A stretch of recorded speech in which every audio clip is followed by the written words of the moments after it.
बात की जाए मॉडलिंग वर्ल्ड की, तो इसमें कोई ऐसी टॉप नेम्स हैं जो ऑफ कोर्स, जैसे इनेगा है, अनीमा है, कर्मा मॉडल्स है, पर्पल थॉट्स है. कि ऐसे भी पर्सनल शॉपर्स लाइक एक्सपर्ट्स हैं which charge like in lakhs just to help their clients To tell them what to shop, what to not shop. जो स्टाइल आता है, ट्रेंड आता है, सेंसेशन आती है. जैसे फॉर एग्जांपल अभी एक मूवी है पुष्पा. इंडियन डिज़ाइनर तो 10-10 किलो के, 20-20 किलो के, 100-50 किलो के भी लहंगे बना रहे हो. आपके अंदर इतनी ताकत तो होनी चाहिए कि आप उन लहंगों को पहन लो और चल लो उस पर.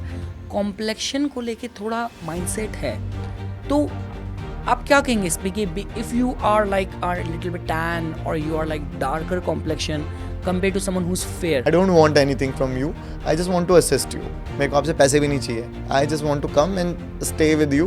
उनकी हेल्प करो, लाइट लगाने में हेल्प करो, मॉडल्स को हेल्प करो. वहाँ पे जाके you will get to know how to act as a model. तो दोस्तों, हमारी जो पॉडकास्ट की जस्ट एक नई सीरीज़ चल रही है, उसमें जब मैंने आप लोगों से पूछा कि अलग अलग कैटेगरीज़ में हमें किन गेस्ट को इनवाइट करना चाहिए, तो आप में से काफ़ी लोगों ने रिकमेंड करा कि आप लाइफस्टाइल और फैशन कैटेगरी से किसी को क्यों नहीं बुलाते. तो जिसकी वजह से आज जो हमारे साथ हमारे गेस्ट हैं वो फैशन स्टाइलिस्ट हैं, क्रिएटिव डायरेक्टर हैं. देखिए, अगर हम बात करें, I am being a 90s kid, तो विल्स लाइफस्टाइल फैशन वीक से लेके अगर आज कल का जो much talked about fashion event है, एक वेडिंग इवेंट है जो हुआ था अभी, इसमें भी ही was invited over there as well. So आज के हमारे गेस्ट के साथ मेरा कनेक्शन सिर्फ फैशन से नहीं है, साथ साथ हम लोग एक सेम टेरेन से भी बिलोंग करते हैं. इनका भी स्पिरिचुअलिटी में इंटरेस्ट है. यहाँ तक कि आपने देखा होगा, नोटिस करा होगा कि जनरली मैं इतना वेल ड्रेस नहीं होता, तो उन्होंने यहाँ पे आके जो मेरे वार्डरोब में जो मिसमैच था उसको भी उन्होंने यहाँ पे फिक्स करा. तो I would like to introduce and welcome Ganesh Vyas to all of you. Thank you so much. Thanks lot Ganesh. मैं आपको बता नहीं सकता, आई एम सो ग्रेटफुल. हमारा जो एक कॉमन कनेक्शन है, तो मैं काफ़ी लंबे समय से उनसे फॉलोअप कर रहा था कि आपको मुझे बुलाना था यहाँ पे. आपने फाइनली टाइम निकाला और आज हम लोग फैशन से रिलेटेड, स्टाइलिंग से रिलेटेड जितनी भी न्यूज़ है, जितना भी टिड बिट्स होती है, आज हम सारी डिस्कस करने वाले हैं. So how are you feeling right now? I am feeling excited. मतलब ये मेरा पहला पॉडकास्ट है एंड आई लाइक, क्या बोलूँ मैं, मुझे बहुत अच्छा लग रहा है. और I really want to give this credit to Puneet. He was the one who connected the dots. Yes, of course. Yes. Actually Ganesh, मैं आपको बताऊं, मेरा शुरुआत से देखो फैशन में अगर आपको मैं नॉलेज की बात करूं तो मेरा थोड़ा सा एमेच्योर नॉलेज था, पर कहीं ना कहीं बीइंग अ 90s किड मेरे को हमेशा ये तो इंटरेस्ट रहता था कि अभी जैसे कोई भी कैलेंडर लॉन्च हो रहा है या जो भी सेलिब्रिटीज़ हैं, जो भी प्रोमिनेंट मॉडल्स हैं, जो भी पेज 3 में अपीयर होते हैं, तो क्यूरोसिटी तो हमेशा थी, लेकिन उसको किस तरीके से टेपर डाउन करके एक स्ट्रक्चर्ड तरीके से इन्फॉर्मेशन हो, वो मैं आज आपसे पूरी जानने की कोशिश करूँगा. तो गणेश, एक बात बताओ यार, देखो, अगर जब हम लोग बात करते हैं किसी भी इंडस्ट्री में, अगर आपको means if you have to start in that business, in that category, तो फॉर एग्जांपल अगर फिल्म्स में जाना है तो हमें पता है कि मतलब आप नेशनल स्कूल ऑफ ड्रामा जा सकते हो, अलग अलग स्कूल्स हैं. अगर फैशन इंडस्ट्री में बात करी जाए, like whether you have to start as a model, as a designer, as a stylist, तो अगर इस पॉडकास्ट को एक कोई लाइक टियर 3 सिटी में कोई देख रहा है and he is aspiring and he's dreaming to start his career or get established in this business, so what is the right steps you will recommend? सी, मैं तो यही बोलूँगा कि पहले आप पढ़ाई करो. 12th तो आपको करनी ही चाहिए. और अगर आप 12th तक भी अगर आप थोड़ी बहुत नॉलेज गेन कर रहे हो आर्ट से रिलेटेड, तो बहुत ही अच्छा है. अगर आपकी आर्ट अच्छी है तो डेफिनेटली कि आपका और चीज़ें भी अच्छी हो जाएंगी. और national institute of fashion technology है एंड पर्ल एकेडमी है, और ऐसे ही बहुत सारे कॉलेजेस हैं जहाँ पे कि आप पढ़ाई कर सकते हो. उसके लिए एग्ज़ाम होता है, आपको एग्ज़ाम पास करना है और आपको एडमिशन मिल जाएगा. But these colleges are little expensive. अगर आप टियर 2 या टियर 3 सिटी की बात कर रहे हो, तो most of the people, like I also belong from a very like humble background, and मेरे पास भी इतने पैसे नहीं थे कि मैं निफ्ट में जाके पढ़ाई करूँ. वो उस समय इतनी ज़्यादा फीस होती थी. तो मैंने IFT करके एक इंस्टीट्यूट है साउथ एक्स में, दिल्ली में, मैंने वहाँ से पढ़ाई करी है. और जो बहुत ज़्यादा ज़रूरी है, वो पैशनेट आपको होना पड़ेगा इस फील्ड के लिए, और आप पेशेंस भी चाहिए आपको।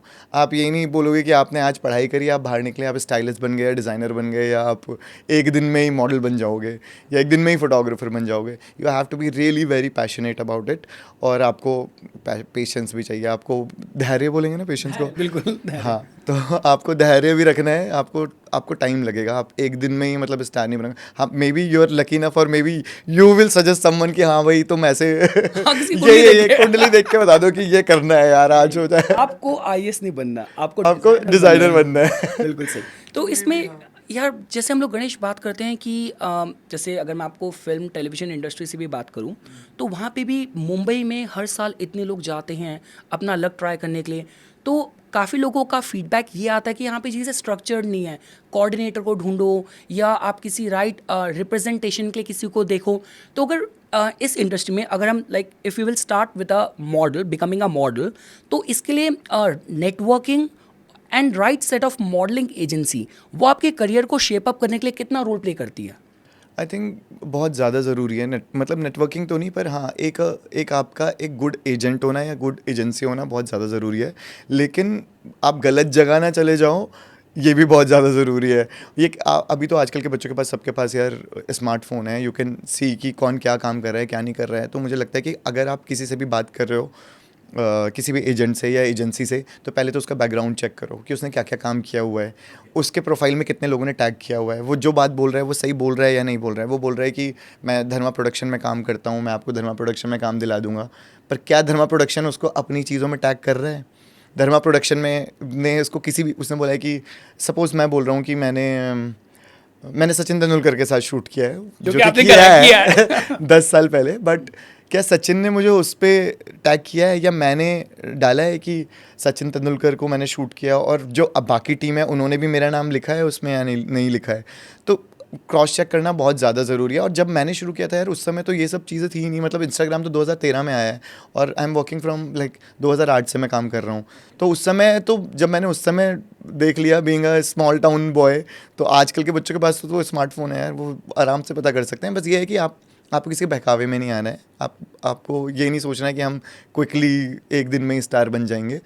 और जो मेरे को लगता है मोस्टली पीपल आर क्या बोलेंगे, अधिकतर लोग वही हैं जिनको लगता है कि आज ही फेम चाहिए, एक दिन में फेम चाहिए, वो उनको लोग फंसा भी लेते हैं शायद इन जितना स्कैम्स ज़्यादा में। गलेबल और डेस्परेट आप सामने वाले को देखोगे, उतना उतना ज़्यादा इजी आपको टारगेट हो हो सकते हो। ओके। तो मतलब आपको जो भी आपको कोई ये प्रॉमिस कर रहा है कि मैं आपको अच्छा लॉन्च पैड दे सकता हूँ, अच्छे लोगों से प्रोजेक्ट से कनेक्ट कर सकता हूँ, तो उनकी क्रेडिबिलिटी आपको पहले चेक करनी ज़रूरी है।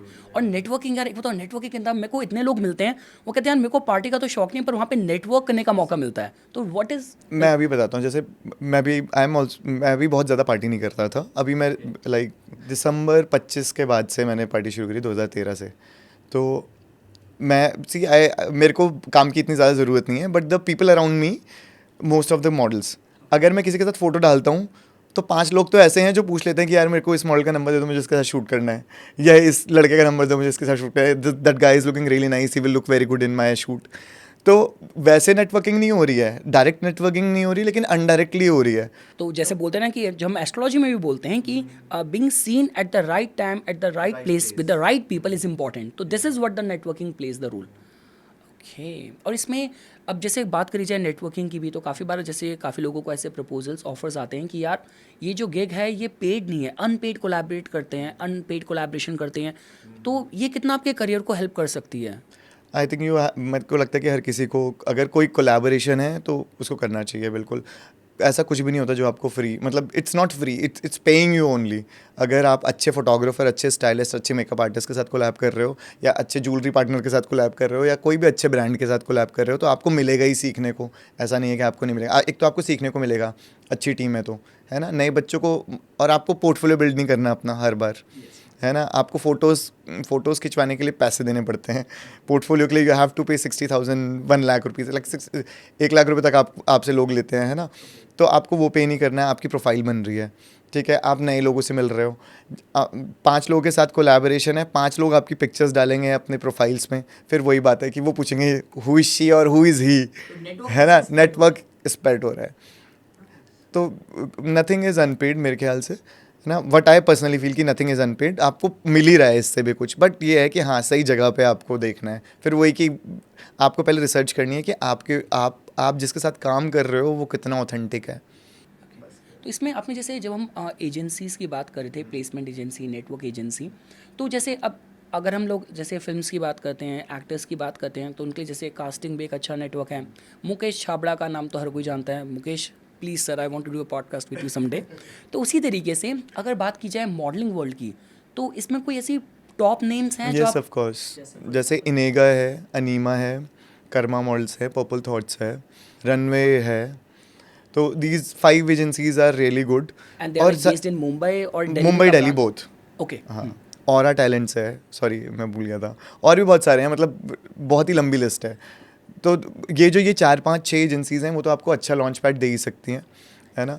तो यू कैन गो देयर और आप अपना पोर्टफोलियो उनको भेजिए और you can B a model of course. और मॉडलिंग मतलब मॉडल में भी आपको ये सबसे पहले ध्यान देना होगा कि आप किस कैटेगरी में फिट हो रहे हो. अगर आपकी हाइट 5'2" है तो definitely you can't be a fashion model, right.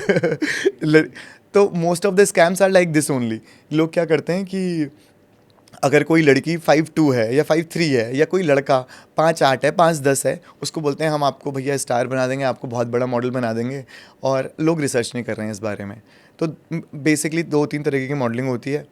Hand modelling हो गई, ठीक है, फेस मतलब प्रिंट्स के लिए मॉडलिंग होती है, और रैम्प मॉडलिंग होती है. अगर आपको रैम्प करना है तो लड़कियों को मिनिमम 5'8", अगर थोड़ा सा भी कम करो तो 5'7" तो होना ही पड़ेगा, ठीक है. और लड़कों को 5, वैसे तो 6 क्राइटेरिया है, पर if your walk is so good, आप बहुत अच्छा वॉक कर रहे हो, आपकी लुक्स बहुत अच्छी हैं, तो 5'11" भी शायद ले लें, 5'10", 5'11". तो this is the basic things for ramp modelling, for fashion model.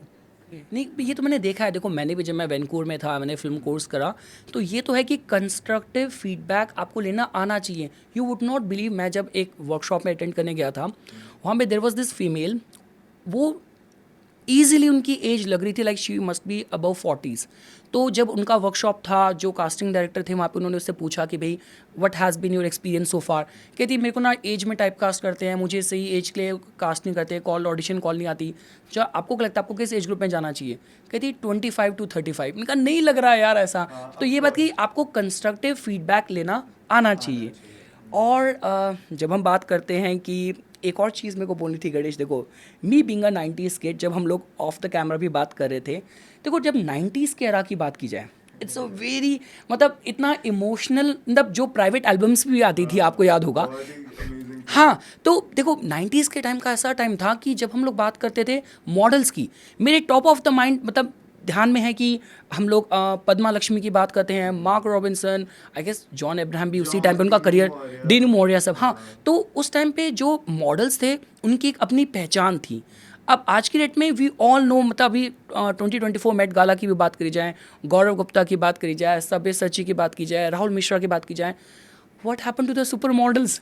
तो आज की डेट में अगर हम मॉडल्स की बात करते हैं, तो where do they stand, like are they not getting the due share, recognition, limelight? So what's the मेरे डिफरेंस? को लगता है कि इंडिया में कभी सुपर मॉडल का कॉन्सेप्ट इतना रहा नहीं है, टू बी फ्रैंक. और अगर हम बोले मिलन सुमन, डीनू मौर्य, इन सबको उस समय हम लोग इसलिए जान रहे थे क्योंकि वो लोग इतने अच्छे अच्छे एल्बम्स में आ रहे थे, है ना. ये कारण हो सकता है, बिल्कुल. जो कास्ट था वो बहुत अच्छा हो रहा था, मतलब Okay.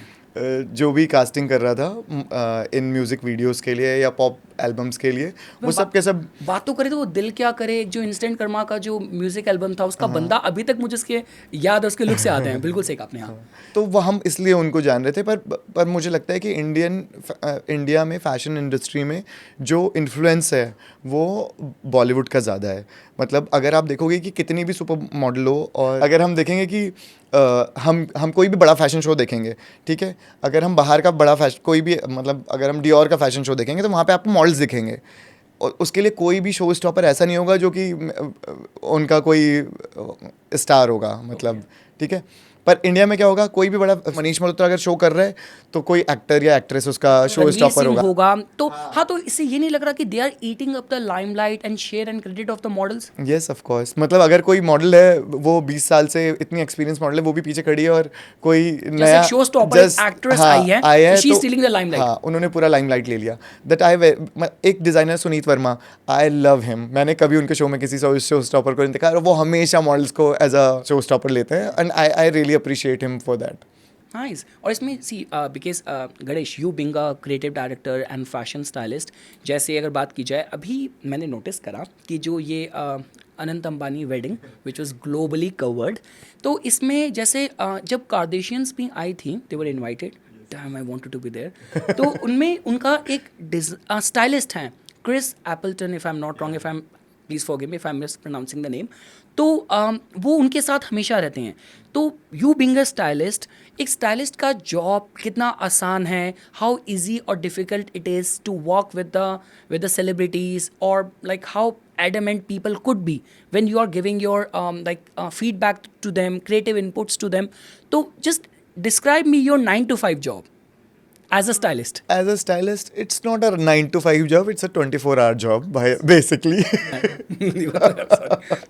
सो अगर हम किसी सेलेब को स्टाइल कर रहे हैं तो सबसे पहले तो उसके लिए हम लुक बनाएंगे, ठीक है। द स्टार्टिंग जो होती है वो ऐसे होता है, एक मूड वूड बनाएंगे, उनको बताएंगे कि we are shooting for this brand और दिस इवेंट, क्या हम इस इवेंट पे जा रहे हैं, तो वी कैन वेयर दिस हम will show them 3-4 options garment के, ठीक है। फिर हम हेयर मेकअप डिसाइड करेंगे, ठीक है। फिर हम कपड़े कलेक्ट करके लेके आएंगे, तो कपड़े मतलब 20 कपड़े एक नहीं लेके आएंगे।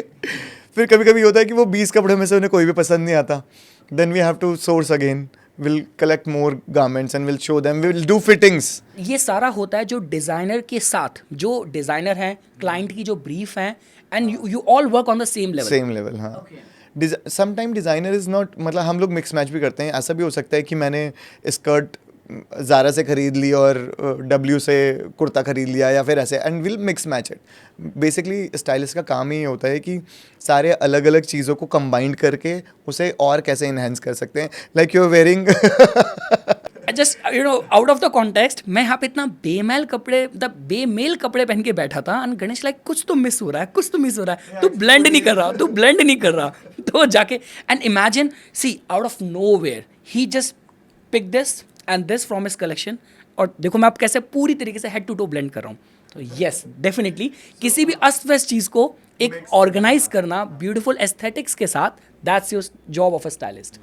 नाइस। अब इसमें गणेश, मेरे को एक और चीज़ आपसे पूछनी थी। जैसे मैंने आपसे पूछा था कि जैसे हम कार्देशियंस के स्टाइलिस्ट की बात करते हैं, तो जो सेलिब्रिटीज़ की बात करी जाए, तो इनके जो पर्सनल स्टाइलिस्ट होते हैं, अब क्योंकि इनका तो यार देखो, आप किसी भी इवेंट से जा रहे हो, you can be clicked by the paparazzi and all. कितनी बार आता है कि Ben Affleck, Jennifer Lopez got clicked here, click there. तो does the celebrities they prefer कि उनका जो स्टाइलिस्ट है उनके साथ ट्रैवल करे और उनके इनपुट्स, ओके, तो ये रहता है जनरली। नाइस। और मेरे को आपसे जैसे फॉर एग्जांपल अगर हम बात करते हैं, एक टर्म काफ़ी चलती है in the lifestyle section and columns, which is the personal shopper. Can you define that? देखो मैंने तो ये तक पढ़ा है, आई माइट बी रॉन्ग, कि ऐसे भी पर्सनल शॉपर्स लाइक एक्सपर्ट्स हैं which are like in lakhs just to help their clients to tell them what to shop, what to not shop, what to wear every day. तो for personal shoppers, we make a personal shopper, और आप कह सकते हो wardrobe management. So मान लो मेरा एक client है, वो बिलियनर है, ठीक है, उसके पास टाइम नहीं है कपड़े खरीदने का, वो मुझे हायर करेगा और वो कहेगा मेरी ये इवेंट्स हैं, ये मेरे 7 दिन ऐसे प्लान्ड है, I need to fit in this, और मेरे को इसके लिए गारमेंट चाहिए। आई विल गो, सबसे पहले तो हम साइज़ लेंगे, साइज़ ले लिया, ठीक है, हम जाएंगे उसके लिए, उसके इवेंट के हिसाब से या उसके डे के हिसाब से जो भी है वो कपड़े खरीदेंगे, विल ट्राई ऑन देम, नहीं आएगा जाएंगे फिर फिटिंग कराएंगे। तो there is a very like huge process, it's not a single day job. तो ये ऐसे ही काम होता है। जैसे आप सेलिब्रिटीज़ के लिए पूछे थे, उसके साथ भी ऐसे ही होता है कि पहले हम गारमेंट ट्राई करेंगे, जो फिट नहीं हो रहा है वो फिट भी करवाएंगे, ठीक है। और क्या सही नहीं जा रहा है, कपड़े के साथ जूते अच्छे नहीं लग रहे हो, मे बी जो लुक मैंने उनके लिए बनाया उनका हेयर अच्छा नहीं लग रहा हो उसमें, तो मैं कहूँगा दिस विल नॉट गो, आपको हेयर चेंज करना पड़ेगा। या आपको बियर्ड क्लीन करनी पड़ेगी। तो इसमें तो काफ़ी काम है यार। एक बात बताओ, अगर आपका जो इवेंट वेन्यू है उसकी जो थीम है, क्या थीम है, हाँ, या अगर तो आप सपोज करो अगर आपका कोई यार्ड पे कोई इवेंट है, कोई कुछ है, तो you have to take into consideration everything. Everything, so it's not a easy job, It's the not way easy. The That's media why make it look like हाँ, कि यार कुछ इसीलिए तो जाके मैंने कपड़े खरीदने हैं 5 लाख 4 ले घंटे रहे का। हैं, नहीं होता ऐसे। It's a तो whole- it's a big process, it's a whole like अगर हम कोई इवेंट प्लान कर रहे हैं तो उसके लिए 3 महीने पहले से ही हम प्लानिंग शुरू कर देते हैं, ऐसा होता है। नाइस। और यार जैसे ना मैंने I got a chance to work on as a day player in one of the Hollywood show जब मैं वैंकूवर में था। तो जब हम बात करते हैं कोई ऐसे पीरियड ड्रामा, पीरियड शोज़ होते हैं, इसमें हाउ डिफ़िकल्ट, ईजी और challenging is the job of a stylist? देखो, I don't want to go very far, but you have, I want your comment on this and we are not gonna cut this section. Adipurush में जब designing थी, it was disputed. देखो, मैं अगर आप में से बात करते हो, मेरा हार्ट एंड सोल रामायण को जपता है, ठीक है। मैं चाहता हूँ कि ये सारी जो चीज़ें हैं रामानंद सागर ने बेस्ट डिलीवर करा था, पर ऐसा तो नहीं है कि क्रिएटिविटी वहाँ पे ख़त्म होगी, उसका आगे भी कुछ वर्जन हो सकता है। And the makers like defence was that कि हम इसको एक मॉडर्न अडेप्टेशन देना चाहते थे विच वॉज हैवीली क्रिटिसाइज्ड। इस पे आप क्या कहना चाहेंगे? मुझे लगता है कि मेरा पर्सनल व्यू है कि जब रामानंद सागर ने रामायण बनाई तो उनके पास इतने शायद इक्विपमेंट नहीं थे, उनके पास स्टाइलिस्ट नहीं था नहीं ये या उनका इतना बजट नहीं था, आई एम सो सॉरी। नहीं, बट एक बार क्या होता है कि अगर हम कुछ चीज़ देख रहे हैं ना एक बार में, तो हम हमारे दिमाग में वही और हम उसे कंपेयर करते हैं। हम उससे कंपेयर कर रहे हैं। तो मुझे लगता है कि मेरी नज़रिए सा जो मेरा पॉइंट ऑफ व्यू है सीता का, वो बहुत अलग होगा आपके से, ठीक है। अच्छा, मैं बोलूँ कि XYZ कोई भी आप कोई भगवान, आप कोई भी नाम बताओ। भगवान श्री कृष्ण की बात करी जाए, नहीं, जो इतने पॉपुलर भगवान नहीं है, कोई ऐसा बताओ मुझे। एनी दत्तात्रेय जी, सॉरी, भगवान दत्तात्रेय। दत्तात्रेय। देखो, मैंने कभी नहीं सुना। अब आपने बोला दत्तात्रेय, तो मेरे हिसाब से उन्होंने गमछा पहना हुआ है, उनके हाथ में बुक है और उन्होंने धोती पहनी हुई है। आई डोंट नो कि दत्तात्रेय जी क्या पहनते हैं, उनके नाम से मेरे दिमाग में ये आया। अब आप कुछ और सोच रहे होंगे शायद, और मे बी व्यूअर के दिमाग में कुछ और आएगा। तो वो हर एक का पॉइंट ऑफ व्यू अलग है, तो वो उसको मैच करना तो बहुत ही मुश्किल है। और भगवान आपने तो नहीं देखा कि वो कैसे कपड़े पहनते हैं, है ना। ये हमारी अपनी वजह अंतर मन से हाँ, ये जो हमारी जो हमारे अंतर मन से, वैसे वो कैसे कपड़े पहनते हैं दत्तात्रेय जी। नहीं, नहीं, अब तो मुझे भी फंसा दिया।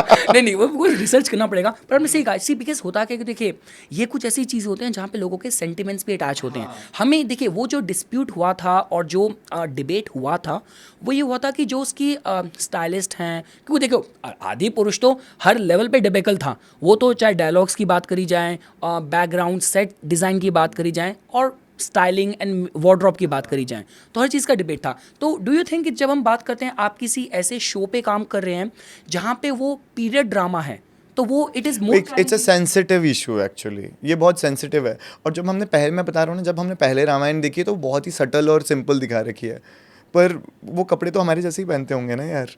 और शायद मैंने ये भी बोला कि उस समय शायद उन्होंने इतना फैंसी नहीं दिखाना चाहा होगा, या इतना फैंसी चीज़ें थी नहीं तब जब रामानंद सागर ने बनाई। अब हमारे पास इतनी टेक्नोलॉजी है और इतनी सारी चीज़ें हैं, आप ऐड ऑन कर रहे हो।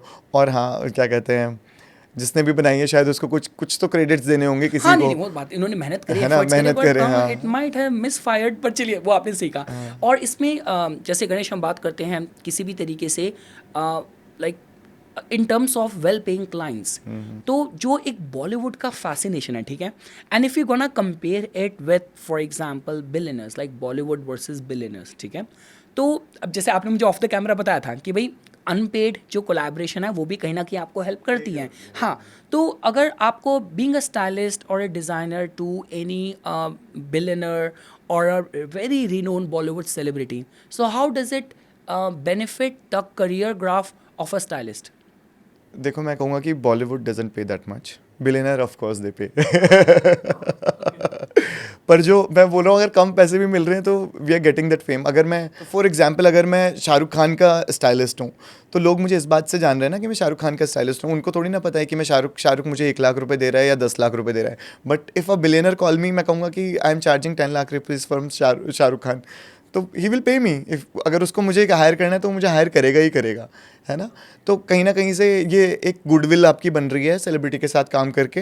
अगर आपको कम पैसे भी मिल रहे हैं तो भी आप काम करोगे ऑफ कोर्स। और एक अटैचमेंट भी होता है यार, आप स्टार स्ट्रक भी होते हो और यू गेट दैट गुडविल कि आप इस सेलेब के साथ काम कर रहे हो। मैंने तो मुझे याद है जब मैंने पहली बार जिस सेलिब्रिटी को देखा था मेरा मुंह खुला रह गया था, साथ में जो था उसको मुंह बंद करना पड़ा। नहीं वो होता है, देखो हम सबके भीतर है एक अंदर जो जिन एक्टर्स को, जिन लोगों को हमने सिनेमा में थिएटर में देखा है बड़े होते हुए, वो जब सामने आते हैं तो एकदम से मूवमेंट होता है। और इसमें देखो अभी फॉर एग्जाम्पल मैं आपसे जो अभी अंबानीज का जो इवेंट हुआ था जो आपने कवर करा था, आप उसमें थे, you were part of that, तो वो तो मैं आपसे पूछूंगा। पर इससे पहले देखिए जब हम बात करते हैं we talk about Indian fashion designers on a global stage. For example, there is no doubt in that कि Indians are like among some of the richest people in the world as well. Like अगर आप Gujarati community की बात करते हैं और across the world NRIs who are like rich and wealthy. तो अगर बात करी जाए इंडिया से, जैसे भी मेट गाला इवेंट हुआ था जिसमें गौरव गुप्ता, सब्यसाची, सारे डिज़ाइनर्स थे, तो अगर आप इंडिया में इवेंट हो रहा है तो हम हमारे डिज़ाइनर्स काम कर रहे हैं, हायर हो रहे हैं जॉब के लिए, पर उनकी जो पोजीशनिंग है ग्लोबली अगर बात करी जाए कि सपोज़ कीजिए कोई एक गुजराती बिजनेसमैन है जो एक बड़ा इवेंट कर रहा है, ऑर्गेनाइज कर रहा है लॉस एंजलिस में, तो वहाँ पे इंडियन डिज़ाइनर को give him that job and get that much of the PR and all. How do you compare all of that? Indian designers on a global stage. सी मैं उसको ग्लोबल नहीं बोलूँगा, मैं उसे यही बोलूँगा कि अगर कोई गुजराती बाहर जाके शादी कर रहा है तो वो ज़रूर इंडियन डिज़ाइनर को ही प्रेफर करेगा। एक फंक्शन तो वो डेफिनेटली इंडियन डिज़ाइनर के साथ ही करेगा, या तो वो सब्यसाची लेगा या मनीष मल्होत्रा लेगा, वो राल्फ एंड लॉरेन तो नहीं पहनेगा, या है ना, या वो जोहेर मुराद नहीं पहनेगा। जो वो लोग करते हैं एक्चुअली, वो लोग क्या करते हैं कि वो जोहेर मुराद से भी लहंगा बनवा देते हैं वो तो इट वेरी डिफ़िकल्ट। मेरे को लगता है कि इंटरनेशनली अगर मैं बोलूँ तो ये होना चाहिए कि गौरव गुप्ता के कपड़े कोई टॉम क्रूज पहन रहा है अपनी शादी में, इस तरह का अगर बोलेंगे तो मैं बोलूँगा कि हाँ इंटरनेशनली फेम मिल रहा है इंडियन डिज़ाइनर को। अगर इंडियन नेशन का कोई बाहर शादी कर रहा है तो मुझे लगता है वो तो बिल्कुल, मेरे को लगता है कि ये करेगा ही करेगा, वो इंडियन डिज़ाइनर तो पहनेगा ही पहनेगा, इसमें कोई डाउट नहीं है। तो मतलब like their fame, their recognition, because it was also like got little bit debated amongst the Indians as well. अभी क्या हुआ था कि बीच में जो Kardashian sister, one of the sister, she tweeted when she was wearing the lehenga being designed by Manish Malhotra, she tweeted that a very nice piece being designed by a local designer. Now, okay, we all know this thing. What she meant that being indigenous or Indian designer, but it was disputed and debated that okay, you are still in your head, you're not giving the due credit to a very internationally, globally renowned designer who is Indian as well. तो इसमें अगर बात करी जाए, हमने designers की बात करी, do you know any Indian origin models who are also doing very good on international fashion circles? I think Naman Narnaul, there is a guy, उसने अभी लास्ट ईयर हैरम्स के लिए शो ओपन किया था and he is doing really nice, he is doing very well. और कारदर्शन के लिए मैं ये बोलूँगा कि अगर मेरे साथ ऐसा होता, किसी ने मेरे लिए लिख दिया होता कि स्टाइल बाय लोकल स्टाइलिस्ट, तो मैं लिखता कि मैं भी उसकी फ़ोटो पोस्ट करता और मैं लिखता कि वेयरिंग बाय सम फिरंग, स्टाइलिंग सम फिरंग। हाँ नहीं, तो वो it's like that only. everyone took it as an offense, like ये तो नहीं यार। मुझे लगता है कि ऑफेंस नहीं लेना चाहिए, ठीक है, आप नहीं जानते, हम भी आपको नहीं जानते, सॉरी है ना। अगर मैं कहीं यूपी में जाऊँ तो करदर्शन को कौन जानता है? कोई नहीं जानता, I don't think so. because that was one thing which actually offended lot many Indians and all. और इसमें अगर बात करी जाए गणेश, अगर हम लोग बात करते हैं जैसे कुछ ना एक स्टीरियोटाइप की बात करी जाए, ये हर एक इंडस्ट्री में जैसे बात करी जाती है कि वे there like certain people who find a safe haven there. Like for example अगर हम बात करते हैं LGBTQAI++ कम्युनिटी की, राइट, तो जब बात करी जाती है उनका acceptance in the fashion circles or like being supporting each other, working in the fashion circles and all, तो इस बारे में आप कुछ कहेंगे कि यहाँ पे जैसे कितना इक्वल अपॉर्चुनिटी है, कितना support and acceptance they get, इस बारे में आप क्या बताएंगे? देखो एक्सेप्ट तो हर कोई कर रहा है यहाँ पे, मतलब पीपल आर नॉट, मतलब उनका दिमाग खुला हुआ है, दे पीपल डोंट केयर कि कोई कौन सी कम्युनिटी से आ रहा है ना, LGBTQAI++ से है या नहीं है। अगर आपका काम अच्छा है तो आपको काम मिलेगा, अगर आपका काम अच्छा नहीं है तो नहीं मिलेगा। बट हाँ, ये सपोर्ट कितना हो रहा है, मतलब अगर आप ये सोच के ही केवल सोच रहे हो कि आप कम्युनिटी से हो और आपको काम मिल जाएगा, no no no no, sorry, नहीं मिलेगा। आपको आपको अपनी वर्थ दिखानी पड़ेगी, तभी आपको काम मिलेगा, नहीं तो आपको काम नहीं मिलेगा। अगर केवल हाँ, सम पीपल थिंक कि हाँ ठीक है, I am so happening, I am so gay and I am getting work, I will get work, but आपके अंदर टैलेंट नहीं है तो आपको काम नहीं मिलेगा। टैलेंट होना बहुत ज़रूरी है। तो इस मामले में आप बोलोगे कि जो इंडस्ट्री है, like whether we talk about, चाहे वो दिल्ली है चाहे वो मुंबई है, but they are like they like respect and honour equal opportunity for हाँ, मुझे लगता है कि फ़ैशन में ज़्यादा ज़्यादा रिस्पेक्ट है इस चीज़ की। They don't care about it, मतलब उनको सेक्सुअलिटी से फ़र्क ही नहीं पड़ता। मैं हमको उनको बोल रहा हूँ मैं, हमको सेक्सुअलिटी से फ़र्क नहीं पड़ता। अगर आपका काम अच्छा है तो सब कुछ अच्छा है ना? पर मुझे लगता है कि कॉर्पोरेट में ज़्यादा होता है कि कॉर्पोरेट में people are like hide themselves कि नहीं, नहीं बोलना चाहिए, पीपल विल मेक फ़न। यहाँ पे कोई क्या ही फ़न बनाएगा, किसी के पास टाइम ही नहीं है इतना। और इसमें यार गणेश, ये बात बताओ, देखो जब हम पहले बात करते थे, पहले क्या होता था, जैसे कि मतलब इतने ज़्यादा कम्युनिकेशन मार्केटिंग के प्लेटफॉर्म्स नहीं थे कि जब अगर आपको, जैसे अगर बात करी जाए रोहित बाल की for example, he is from that era जहाँ पे उनका फ्रंट पेज का ऐड आ रहा है, सेलिब्रिटीज़ उनको एंडोर्स कर रहे हैं, इसी तरीके से दे आर बीइंग मार्केटेड।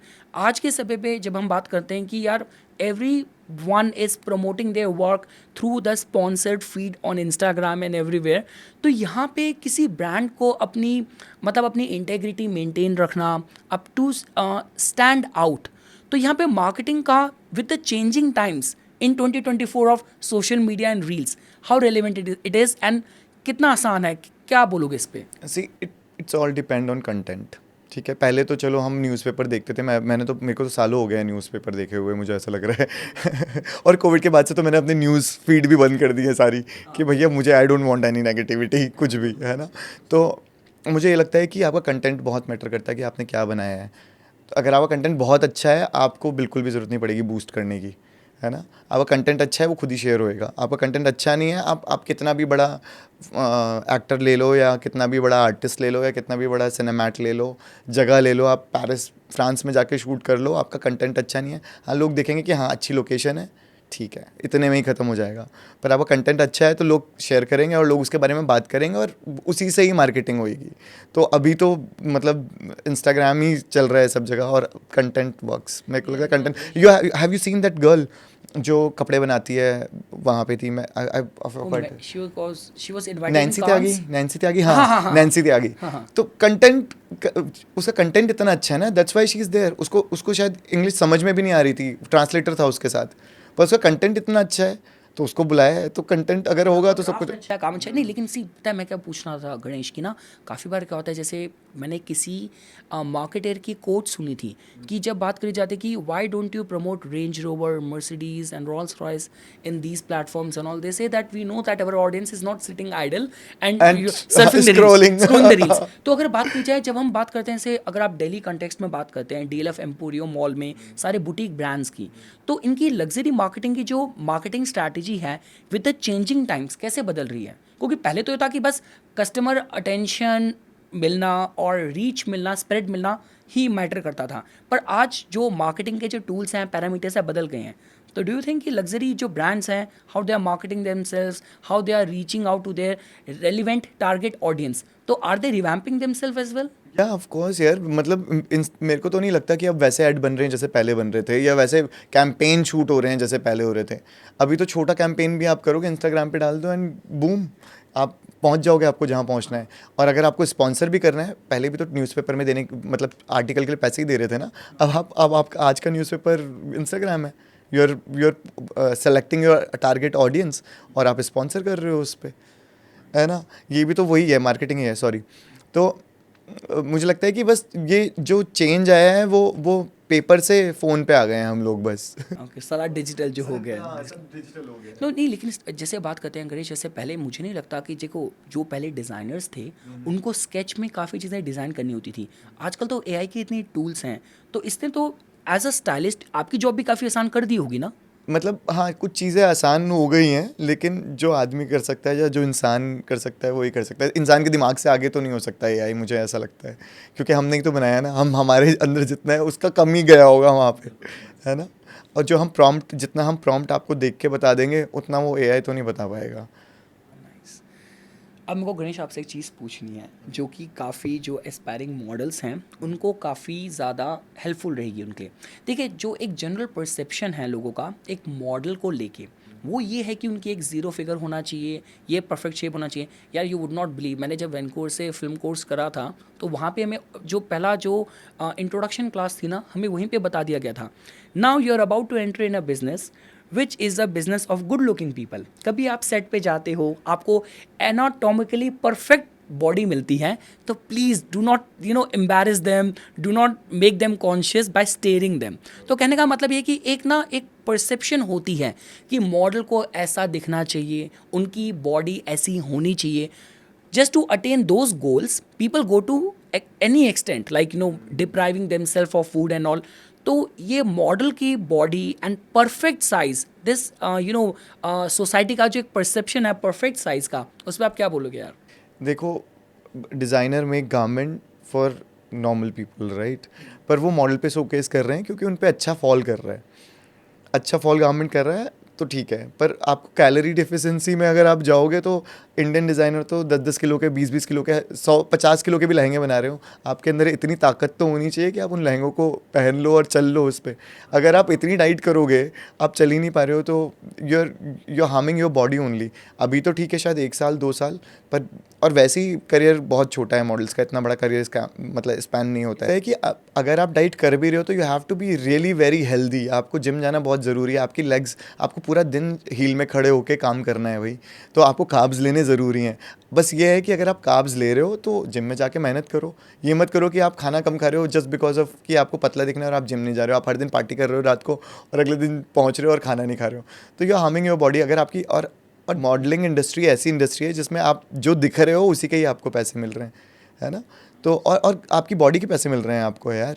तो अगर आप अपने क्या, एक वो भी है ना, एक श्लोक भी है ना कि आपकी बॉडी आपका सब कुछ है, something like that. Your body is the only place where soul will live, something like that. तो अगर आप अपनी बॉडी को ही सही नहीं रखोगे तो फिर कुछ भी अच्छा नहीं है। मेरे को नहीं लगता कि कैलोरी डेफिशिएंसी में किसी को जाना चाहिए। और डाइटिंग ना करो, आप अच्छा खाओ, हेल्दी खाओ और जिम जाओ। मुझे लगता है जिम जाना बहुत ही ज़्यादा ज़रूरी है। मतलब ये कि like if you are aspiring to become a model, more than joining a gym and having a fitness trainer, आपको एक अच्छा न्यूट्रिशनिस्ट भी चाहिए जो आपकी प्रॉपर डाइट को प्लान करे। जिम एंड न्यूट्रिशन, हाँ, मतलब जो भी हो, या कुछ टाइम के बाद आप अपनी बॉडी को समझ भी जाते हो ना कि आपकी बॉडी, और ये एक दिन में नहीं आता, आपको धीरे धीरे पता लगता है कि आपकी बॉडी में क्या लग रहा है क्या नहीं लग रहा है। You have to very very conscious कि आप क्या खा रहे हो, क्या पी रहे हो, है ना? और आपको कैलोरी, ऑफ कोर्स, अगर आप जितनी कैलोरी ले रहे हो उतनी आपको निकालनी भी है जिम में जाके। और जैसे मैंने बोला कि वो बहुत ही हैवी लहंगे हैं आप, और पूरा दिन आपको खड़ा रहना है हील्स में, तो उसके लिए भी तो इतनी ताकत चाहिए। अगर आप डाइट ही करोगे तो इतनी ताकत नहीं मिलेगी आपको। तो गणेश मुझे यार एक बात बताओ, अब मुझे ना थोड़ी इनसाइड गॉसिप दो कि देखो जब हम बैक स्टेज की बात करते हैं, देखो जब हम बाहर बाहर खड़े होते हैं, या मेरा ड्रीम है पता है एक बार कभी ऐसे कोई पेरिस फैशन शो में या कोई में जो पेरिस फैशन शो तो मैंने भी नहीं किया, पर हाँ इंडियन फैशन शो तो मेरे को दिखाई फ्रंट रो में बैठना है, मेरे को सिर्फ फ्रंट रो में बैठना है। नहीं तो जब हम बात करते हैं ना, जैसे कि बैक स्टेज की बात करी जाए, देखो सामने तो हम चीज़ देख रहे हैं कि जो परफेक्ट हमें दिख रही है, पर जो कोरियोग्राफी है इससे पहले का, देखो अगर हम बात करें D-Day से -10 डेज, हाँ, तो अगर कोई बड़ा शो होता है उसकी जो प्रिपरेशन है, कोरियोग्राफी कितने पहले से स्टार्ट हो जाती है? कोरियोग्राफी तो पहले फिटिंग्स होती हैं उसके बाद ही होती हैं, पर जो डिज़ाइनर्स हैं वो 6 महीने पहले से एक शो के लिए तैयारी शुरू कर देते हैं। 6 मंथ्स मिनिमम 6 महीने। इंडियन जो डिज़ाइनर्स हैं वो ऐसे ही, मतलब क्योंकि हमारे कपड़े वैसे ही इतने वो होते हैं, क्राफ्टमैनशिप बहुत ज़्यादा लगती है, एक एक हाथ से काम हो रहा है, तो 6 महीने पहले तो होता ही होता है। 6 मंथ प्रायर आपको पता है कि आपका शो इस डेट को है और आपको अभी से काम शुरू करना है। तो आपको जो स्टाइलिस्ट है और जो मॉडल्स है वो तब से बुक हो जाते हैं? नहीं, मॉडल शो से कुछ दिन पहले बुक होते हैं, मतलब 1 महीने 1.5 महीने पहले। पर जो डिज़ाइनर है वो कलेक्शन पे काम करना 6 महीने पहले से शुरू कर देगा। एक स्टाइलिस्ट उसके साथ 3 महीने पहले जुड़ जाएगा। जब कलेक्शन थोड़ा शेप में आ जाएगी, उसके बाद से स्टाइलिस्ट उनके साथ होगा, डिज़ाइनर के साथ, कि हम क्या कर सकते हैं, क्या लुक्स बना सकते हैं। और ठीक है, फिर शो तो होता ही है, शो तो शो है। बैक स्टेज की बात करते हैं, मुझे लगता है कोई, I guess there was a very big prominent fashion label, I guess Chanel, और वहाँ पे उन्होंने ये बोला था, उनके वेरी सीनियर रिप्रेजेंटेटिव, कि there was this model, she was like complaining of that, it's like back stage there is no proper like partition, and we are scared of our designers, our stylist touching us और being seen by others and all. तो उन्होंने कहा कि if you are scared of being seen in a underwear और being judged in underwear, please do not be a model. So इसमें आपको back stage क्या होता है लाइक? सी बैक स्टेज तो सब लोग अंडरवेयर में ही होंगे ना, आपको 2 मिनट में चेंज करना है। मोस्ट ऑफ द टाइम आप जब रैंप से बाहर निकलते हो आपके आधे कपड़े तो वहीं खुल जाते हैं यार। आपके पास इतना टाइम ही नहीं होता कि आप अपने कपड़े वहाँ मतलब जिस जगह जो ग्रीन रूम है वहाँ पे जाके चेंज करो। Half clothes are done there only, और वहाँ पे 2 लोग खड़े होंगे आपकी हेल्प करने के लिए और आपको दूसरा कपड़ा पहना देंगे। पर अगर अगर कोई ये मुझे बिल्कुल सही बात जो लगी। जैसे फार्मूला 1 रेस में जो पिट में हाँ, जैसे जैसे वो चेंज होता है वैसे कभी ही। वैसे, okay. तो फिर अगर अगर अगर आप अगर आपको इतना वो लग रहा है कि आपको अंडरवेयर में कोई देख लेगा, तो there is some problem in you not others, क्योंकि वो अपना काम कर रहे हैं। शो के बीच में किसको इतना टाइम है कि आपको देखेगा यार? इतना टाइम किसी के पास नहीं होता कि आपको अंडरवेयर में देखने के लिए स्टाइलिस्ट खड़ा है, उसको 10 लड़कियों को और तैयार करना है ना? तो इतना टाइम ही नहीं होता किसी के पास शो के बीच में कि कोई अंडरवेयर में खड़ा है तो मैं उसे देखूं। Sorry, it's not possible at all. तो जो स्टाइलिस्ट का जो डायरेक्ट रिपोर्टिंग होती है, जैसे यू बिंग अ स्टाइलिस्ट, तो आप सीधा डिजाइनर के साथ सीधा काम करते हाँ हो जी। और there is a coordinator in between, नहीं नहीं, यू वर्क हाँ, I work with designer, choreographer, models, मतलब देर इज़ अ टीम में। इन बिटवीन तो ऐसा कुछ है ही नहीं, मतलब इट्स अ टीम वर्क। अगर आप एक कुछ भी देखोगे तो इट्स अ टीम वर्क। कोई सिंगल केवल डिज़ाइनर अकेले तो शो नहीं कर सकता कि कपड़े बनाया, खुद पहना, खुद आ गया वापस, फिर तालियां भी बज रही है। It not possible at all, है ना? तो आप लोगों की जो पहले मीटिंग्स होती हैं उसमें डिजाइनर आपको ब्रीफ दे देते हैं हाँ, कि कि this is the this is the collection, look, हाँ। This is the collection, this is the look which I want. Okay, this is the look I want, और maybe this is the back story of the garment, और उसके बाद हम look निकालते हैं। और यार एक बात बताओ, जब हम लोग बात करते हैं जो ये आईपीएल की जो आफ्टर मैच पार्टीज़ होती हैं, कुछ होती हैं, फैशन सर्कल की जो पार्टीज़ के बारे में बहुत कुछ सुना है, खासकर जो अब तो मुझे पता नहीं कि मतलब पहले जब मैं कॉलेज टाइम पे देखा करता था एच सिटी में, दिल्ली टाइम्स में, अगर लैक्मे फैशन वीक चल रहा है, आफ्टर पार्टी की पिक ज़रूर आती थी। तो like is it as glamorous as they are being parties shown? Are always glamorous, ऐसा तो हो ही नहीं सकता कि पार्टीज ग्लैमरस ना हो। तो मतलब नहीं, जब शो कंटिन्यूटी में है तो मॉडल्स हैं, डिज़ाइनर, उनको भी तो रेस्ट चाहिए, लेकिन इट्स नेसेसरी तो कि आपकी अगर प्रेजेंस हम रहे। फैशन वीक कर रहे हैं तो सम टाइम लॉन्च पार्टी होती है, और सम टाइम जो होता है वो फिनाले के बाद ही पार्टी होती है, जब शो पूरा खत्म हो जाता है उसके बाद पार्टी होती है। और कभी कभी होता है कि कोई डिज़ाइनर जिसका शो लास्ट शो होता है वो उसके बाद पार्टी दे देता है, तो ठीक है, लोग जाते हैं 1-2 घंटे। यार इतना दिन, पूरा दिन कोई काम कर रहा है तो 2 घंटे निकाल ही सकता है अपने लिए, है ना? And chill there and have some gossip. बहुत ज़रूरी है। और यार ये बताओ, जैसे हम लोग बात करते हैं कि मतलब पे रोल की बात करी जाए, देखो मेरा जो परसेप्शन है वो ये है कि भाई अगर जैसे इंडिया में अगर लैक्मे फैशन वीक है तो it is one of the very big property, right? तो अगर आप you get signed as a like as a model, हाँ पूल मॉडल, तो आपका पे रोल क्या होता है? Is it as glamorous figure जैसे बोला जाता है? आपने मुझे पहले कहा था कि निपुण, ये अपने दिमाग में क्लियर कर दो कि एक्टर्स का और मॉडल्स का in terms of remuneration packages and all कोई कंपैरिजन नहीं है, लेकिन उसके बाद भी हमें लगता है कि यार बीइंग अ मॉडल एक आपका इतनी प्रीमियम प्रॉपर्टी में you are being signed up, तो पैकेजेस कैसे होते हैं इसमें? सी, अगर आप पूल मॉडल हो तो आपको इतने पैसे नहीं मिलेंगे, to be uh, honest. That आपको हर्ट्स। पर डे का 6,000 से मैक्सिमम 15,000 मिलेगा, ठीक है? अगर आप सेपरेट शोज़ कर रहे हो तो नो आपको सो पर शो के 35,000 रुपये मिल सकते हैं। ओके, 35 से 40, और मे बी 60, 70, 80, इट डिपेंड कि आपने अपना अपना ब्रांड कैसे बिल्ड किया है। पर जो नए बच्चे हैं और जो पूल मॉडल में आ रहे हैं उनका उनका इससे ज़्यादा नहीं होता पेरोल। ओके। और इसके अलावा जो मतलब आपको ये हेल्प ऐसे करेगा कि अगर आपको next day in the page of 3 you course, get click, हाँ हाँ, you get really good pictures from designers also. जो शो की पिक्चर्स होंगी आपको वो मिलेंगी, और आप वहाँ पे बहुत सारे लोगों से मिल रहे हो, आप स्टाइलिस्ट से मिल रहे हो, वहाँ पे फोटोग्राफर्स आएंगे। हाँ, इट्स नेटवर्किंग ऑल ओनली। तो आपको साल में 5 दिन ऐसा काम मिल रहा है, लेकिन वो जो 5 दिन है वो आपको पूरे साल का काम दिलाएगा फिर।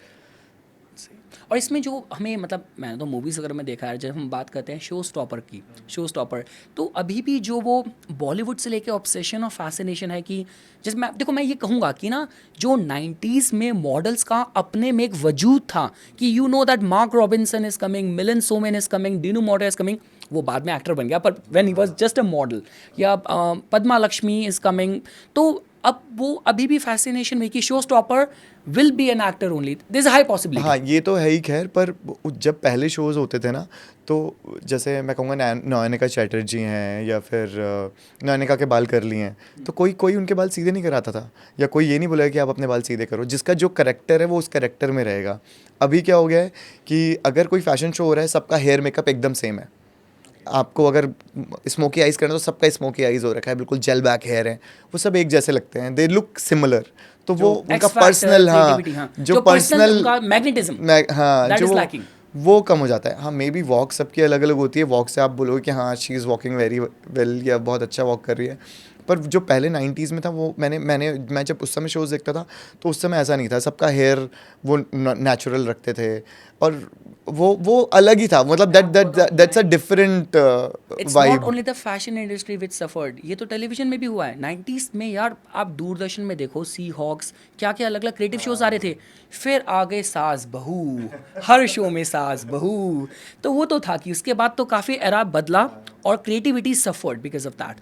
आपने अभी एक बात बोली गणेश, बातों बातों पे मैंने पकड़ ली थी कि जैसे आपने बोला कि मॉडल्स का तो वैसे भी करियर शॉर्ट लिव्ड होता है, तो इज़ दैट ट्रू कि टू बी अ, देखो अगर आई माइट बी रॉन्ग यार, बेला हदीद की मुझे एज नहीं पता, आरिना शेख और जो ग्लोबली नोन नेम्स हैं, ठीक है, it might not be fair comparison.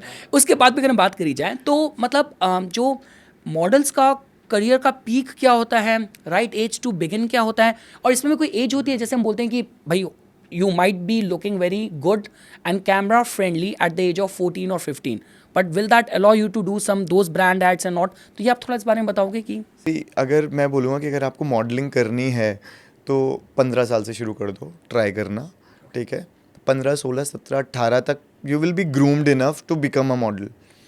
18 के बाद मुझे लगता है कि ठीक है, अगर 18 में भी शुरू करें तो 18 19 2 साल दो खुद को, और उतने में हो गया तो हो गया, अदरवाइज इट्स लिटिल डिफ़िकल्ट। पर अभी तो ऐसा ऐसा मतलब अभी अगर आपको यंग मतलब अगर मैं शुरुआत की बात करूं, और वैसे कोई एज बैरियर नहीं है मॉडलिंग के लिए, कोई भी नहीं है, anyone can be a no, model. see, that's about the time you begin. I'm asking about the peak and the saturation. Is that an age limit to that? नहीं, ऐसी कोई एज लिमिट नहीं है, ऐसी कोई एज लिमिट नहीं है। It's just कि मैं ये बोल रहा हूँ कि अगर किसी को करियर बनाना है तो, और वो क्लियर है, तो उसे 15 साल से ही शुरू कर देना चाहिए। मैंने देखा है कि 13 साल की लड़कियाँ भी पेरिस फैशन वीक कर रही हैं, पर they look like a model only, मतलब वो 17 18 साल की लड़कियाँ लगती हैं। हाँ, मैं वही बोलने वाला था। यू वुड नॉट बिलीव, जब मैं कनाडा फर्स्ट टाइम गया था बीइंग अ देसी गाय, वहाँ पे मुझे ये बोला था कि भाई you do anything in these countries, they have zero tolerance for anything done to minors. अब काफ़ी बार क्या होता है when you go to parties and all, मेरा पार्टी लाइफस्टाइल नहीं था, लेकिन अदर और लोगों के लिए कि they look like 21 22, but they might be 16 और 17, so you have to be very careful about that. और इसमें गणेश, जब हम बात करते हैं कि आपने बोला कि आप 15 से स्टार्ट करो, 13 14 से, तो जो हमें जो लाइक कॉमनली नोन जो प्लेसेस हैं लाइक निफ्ट है, आपका पर्ल है, तो ये apart from designing, styling, merchandising and all, ये मॉडलिंग के भी यहाँ पे कोर्सेज हैं? नहीं, मॉडलिंग के कोर्सेज तो नहीं है, पर मुझे पर्सनली ऐसा लगता है कि if you want to be a model, आपको किसी स्टाइलिस्ट को असिस्ट कर लेना चाहिए या किसी फोटोग्राफर को असिस्ट कर लो। So you can be in a, मतलब कोई फोटोग्राफर है उसके साथ आप रहो एंड यू असिस्ट हिम, आपको पता लगेगा कि लाइट कहाँ से आ रही है, ठीक है, सबसे ज़्यादा ज़रूरी लाइट ही है ना। आप नए नए लोगों के साथ देखोगे कौन कैसे पोस्ट कर रहा है, कौन कौन कौन कैसे चल रहा है ना, और आप हर दिन नए मॉडल से मिलोगे और आपको सीखने को मिलेगा। मोस्टली लोग क्या गलती करते हैं कि ये जो छोटे छोटे इंस्टीट्यूट खुले हुए हैं मॉडलिंग के, वहाँ पे इनरोल कर देते हैं, वो आपको कुछ सिखाते नहीं हैं, आपसे पैसे ले लेते हैं, बस 2 4 क्लासेस करेंगे और ख़त्म। पर उससे उससे मेरे को नहीं लगता कि आपको सीखने को इतना आपका मिलता है, करियर बिल्ड नहीं होगा नहीं वहाँ से। होगा इतना। या हाँ, मे भी थोड़ा सा आपको नॉलेज मिल जाएगी कि अगली बार से ऐसी जगह पे नहीं फंसना है। बीन देयर डन पर दैट, एंड्योर्ड दैट। मैंने आपको बताया ना ऑफ द कैमरा जो मेरी हाँ मुंबई हाँ स्टोरी हाँ। थी, तो मेरे साथ हो चुका है। और पता है अगर आप क्रिएटिविटी की बात भी करो, ये चीज़ें ज़रूरी हैं यार। मैंने जब पहली बार यूट्यूब चैनल स्टार्ट किया था, मैंने कैमरा तो ले लिया था, उसे यूज़ कैसे करना है ये नहीं पता था। और मेरी स्टार्टिंग की कुछ वीडियो ऐसी हैं कि मतलब मैं सामने खड़ा हूँ और फोकस पीछे कैंप पेड़ पे जा रहा है, लोग बोल रहे हैं यार तू जम्मू कश्मीर में खड़ा है, फोकस जा रहा है केरल में, कन्याकुमारी में, देख तू कहीं और रहा है। स्टार्ट ऐसे ही होता है यार, लोग अपनी गलतियों से ही सीखते हैं, और अगर आप अपनी गलतियों से नहीं सीख रहे हो तो you are not growing at all. But आप ये बोल रहे हो कि जो आपने अच्छा बोला कि अगर आप एक इंटर्नशिप के थ्रू हाँ, भी, you have to go there. आपको यार, आप जितना वहाँ पे खर्चा कर रहे हो किसी इंस्टीट्यूट में जाके, आप उतना आने जाने का खर्चा दो। स्टाइलिस्ट को बोलो भैया आई डोंट वांट एनीथिंग, या आप किसी फोटोग्राफर को बोलो I don't want anything from you, I just want to assist you, मेरे को आपसे पैसे भी नहीं चाहिए, I just want to come and stay with you. उनकी हेल्प करो, लाइट लगाने में हेल्प करो, मॉडल्स को हेल्प करो, वहाँ पे जाके you will get to know how to act as a model. कोई मॉडल अगर प्रोफेशनल मॉडल है वो कैसे एक्ट कर रहा है आपको ज़्यादा सीखने को वहाँ पे मिलेगा, ना कि किसी इंस्टीट्यूट में जाके। और इसमें गणेश जब हम बात करते हैं okay for example when you are doing a show for like मैं फैशन वीक एंड ऑल, जैसे हर एक इंडस्ट्री में हम बोलते हैं कि प्रोफेशनलिज्म, तो कभी ऐसा हुआ है कि जैसे for example if you are styling someone who is like a new model और something he is cooperating, but let's say for example you are styling a celebrity an actor with tantrums and all, तो how do you deal with this kind of situation कि आपको पता है कि यार तेरे पे कलर ठीक नहीं लग रहा या तेरे को शर्ट ऐसे फोल्ड करनी चाहिए। यार देखो आई माइट बी रॉन्ग, मैंने एक जगह पढ़ा था करण जौहर का ही ये इंटरव्यू में coffee with Karan my guess, वो बता रहे थे कि वो जब कुछ कुछ होता में सलमान खान का और साजन जी घर आए वाला जो सीक्वेंस था, you have to be 90s kid to understand this, तो उसमें क्या हुआ था कि बताते हैं कि Salman Khan was adamant enough कि मैं वो जो डेनिम पहन के आए थे कि मैं तो डेनिम पहनूंगा, करण जौहर ने कहा आप ब्लैक सूट या ब्लैक कपड़े पहनो, एंड ही एक्चुअली लिटरली मतलब उनके हाथ पैर जोड़े कि प्लीज़ मान जाओ, और लास्ट में उन्होंने जो पहना और उस पूरे गाने का जो sequence apart from the young boys charm of Salman Khan, he look fantabulous in that black suit right. तो कभी ऐसा होता है कि being a stylist you are in that difficult position कि आपको एक्टर को डिज़ाइन करना है, स्टाइल करना है, and he is not listening to you. See मुझे मतलब मैं पर्सनली बताऊँ तो मेरा कोई ऐसा बैड एक्सपीरियंस किसी एक्टर के साथ नहीं है, कितने सारे मैंने बड़े बड़े एक्टर्स के साथ काम किया है, पर हाँ न्यू कमर्स के साथ है। न्यू कमर्स थिंक कि उनको सब कुछ पता है, they don't want to listen, उनको ये समझ में नहीं आता कि being a stylist if I am hired there, है ना, अगर तो मैं कुछ बोल रहा तो कुछ सोच समझ के ही बोल रहा हूँ। नो दिस इज आजकल के बच्चे तो this is not my aesthetic you know, okay this is not your aesthetic cool. तो नए नए जो बच्चे हैं या नए मॉडल्स जो हैं, मुझे लगता है वो ज़्यादा टेंट्रम करते हैं, बजाय जो कि प्रोफेशनल लोग हैं, दे अंडरस्टैंड योर नीड कि हाँ एक स्टाइलिस्ट है वो कुछ बोल रहा है तो कुछ सोच समझ के ही बोल रहा है, अगर मेरे पे कुछ अच्छा नहीं लगेगा तो इसका काम खराब होएगा, मेरा नहीं होगा, मुझे तो एक्टिंग करनी है, मुझे क्या फ़र्क पड़ रहा है। लोग ये बोलेंगे इसने कपड़े गंदे पहने, और किसने पहनाए कपड़े, भाई कौन स्टाइलिस्ट है वो बताए, है ना। अगर आपको ये देखना है कि हाँ बस कपड़े ही अच्छे लगे और आप अपनी एक्टिंग पे फोकस नहीं कर रहे हो तो ज़ीरो है, या अपनी मॉडलिंग पे आपको अपने एस्थेटिक पता है कि this is not my aesthetic, and when you are front of the camera you can't pose this is not my aesthetic, sorry go out. तो मैंने देखा मैंने यहाँ पे देखा आई वाज लाइक सरप्राइज्ड कि not only about like fixing me incorrigible guy with wrong mismatch clothes, but आप ये भी देख रहे थे कि यार निपुण तुम्हारा बैकग्राउंड में कैसे है, ये लाइट यहाँ कैसे लग रही है, तो अगर आपने किसी को स्टाइल कर दिया है and when that the shoot starts उस टाइम पे भी आपको रहना है कि अगर लाइटिंग के हाँ साथ of course creative direction comes under this also, तो हाँ। गणेश जब हम लोग बात करते हैं किसी भी क्रिएटिव बिजनेस में like being a stylist being a creative director, your designs and style getting copied is something जो यहाँ पे ना यहाँ पे दर्द होता है। तो ये प्लेजरिज्म की जो चीज़ है, देखो मैंने जब मैं when I was in Canada मैंने भी फैशन ब्रांड्स में काम करा है, और वहाँ पे बीच बीच में न्यूज़ में सुनने में आता था कि इस ब्रांड ने इसको सू कर दिया, इस ब्रांड ने इसको सू कर दिया। अब देखिए जब हम बात करते हैं बड़े ब्रांड्स के लेवल पे it is equally hurtful, but ठीक है, बट आप बीइंग अ एंटरप्रेन्योर आप अपना प्राइवेट लेबल चला रहे हो, डिज़ाइन चला रहे हो, and when you see that in front of your eyes getting copied by others without giving credit to you, आप उस पर क्या बात करोगे? इंडस्ट्री में कितना ऑफन होता है? यार हर किसी को बुरा लगेगा कि आपने इतनी मेहनत से कुछ चीज़ करी है और किसी ने कॉपी कर लिया, और इसके लिए कोई कोई मुझे नहीं लगता कि कोई बहुत ही ज़्यादा स्ट्रॉन्ग वो है, क्या बोलेंगे उसको, लॉ है कोई। क्योंकि अगर मैंने कुछ डिज़ाइन किया, मान लो आपने मुझे कॉपी किया, मैं आप पे केस करूँगा तो आप ये बोल दोगे कि I am inspired from your design, मैंने कॉपी थोड़ा ना किया है, देखो ये अलग है थोड़ा सा, ये अलग है, तो मैं कितना ही उसको वो कर लूँगा, मतलब एक्सप्लेन कर दूँगा, तो कहेंगे ये अलग है, ये अलग है, ये तो कॉपी हुआ ही नहीं, ये तो अलग हो गया।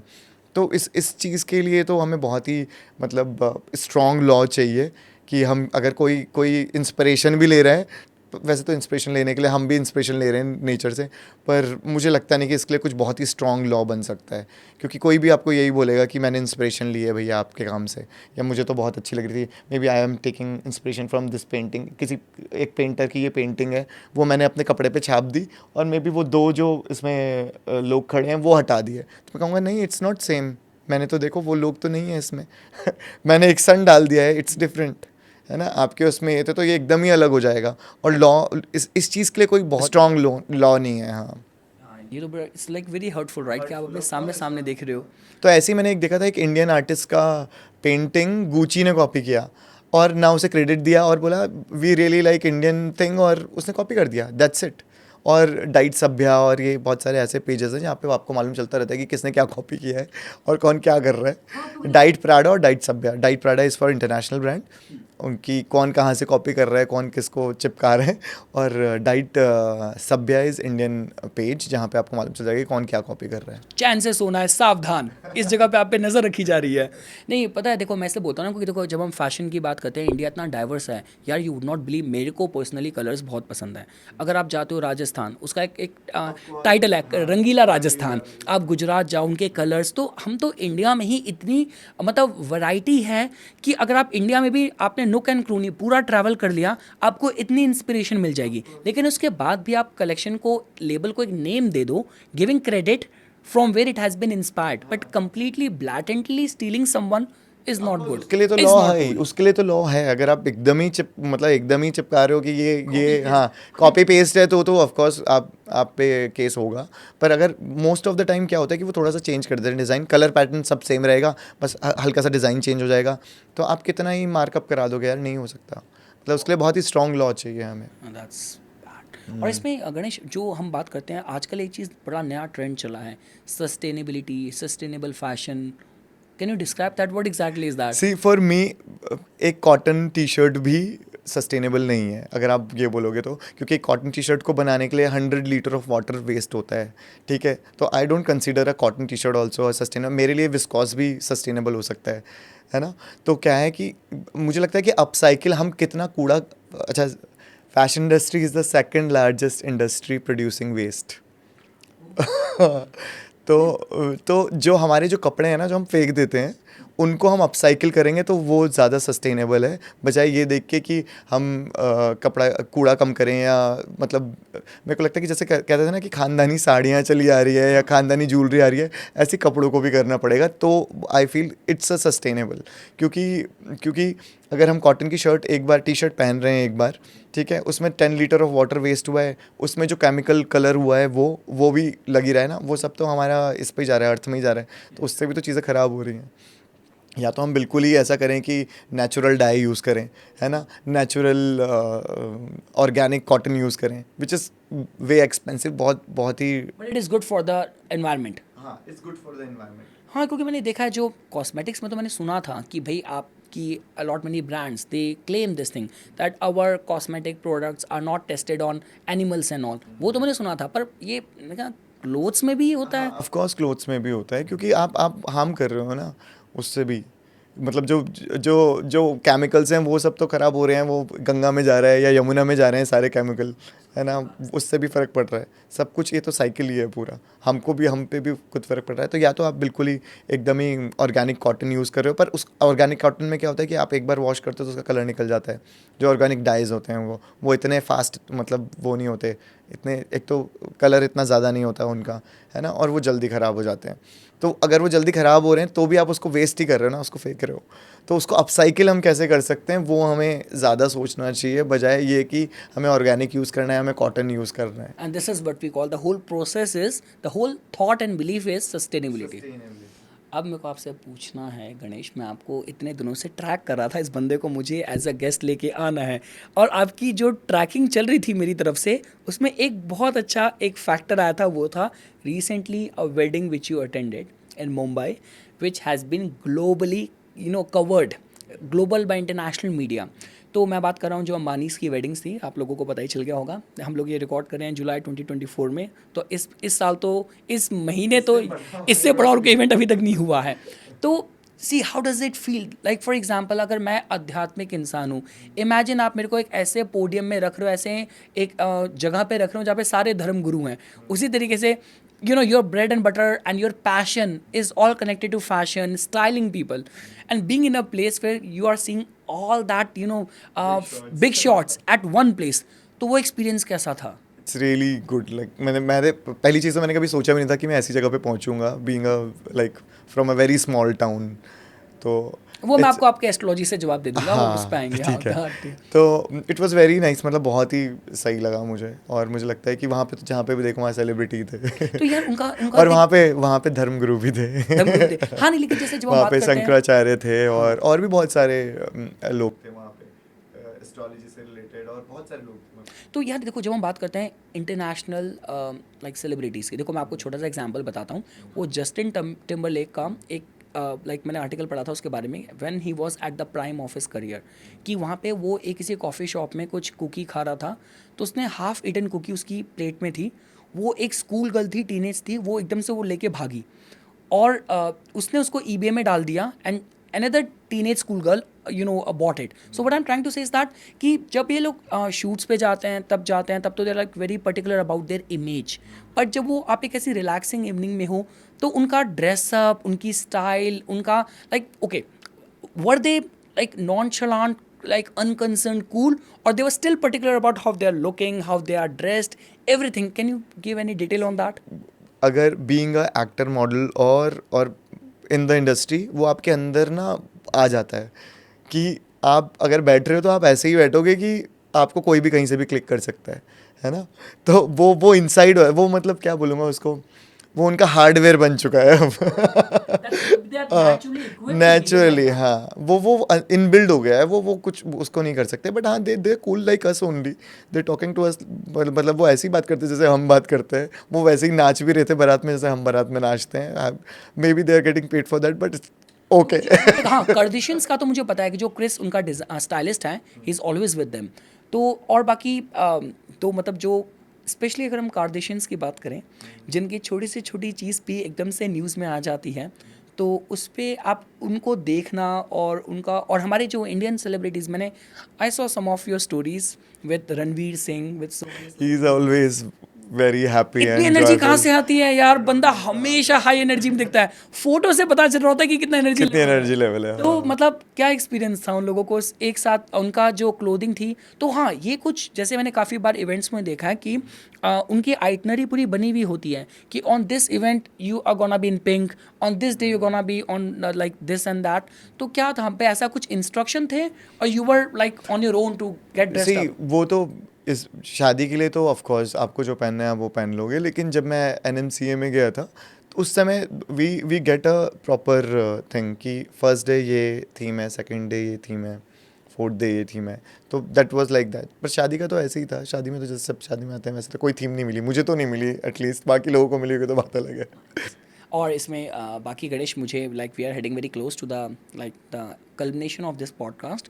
तो आपकी जो, अगर आपको एज अ लेमैन, किसी लेमैन को अगर टिप्स देनी हो, फैशन स्टाइलिंग टिप्स देनी हो, तो कोई भी आपके टॉप ऑफ द माइंड क्या आपकी टिप्स है कि ये तो स्ट्रिक्टली नो है और ये बिल्कुल अफर्मेटिव एक्सेप्टेबल है? अच्छा, ये विजुअल में बताना ज़्यादा इजी होगा, मतलब मैं ऐसे वर्बल तो नहीं बता पाऊँगा ज़्यादा। But less is more now, आप जितना कम करोगे उतना अच्छा है। आई एक गेस चीज़ ये में रीज़न है, मैंने फोकस। देखा है हाँ, जो मार्क जकरबर्ग और जितने बिलियनर्स हैं, they prefer to wear just simple blue T shirt, right?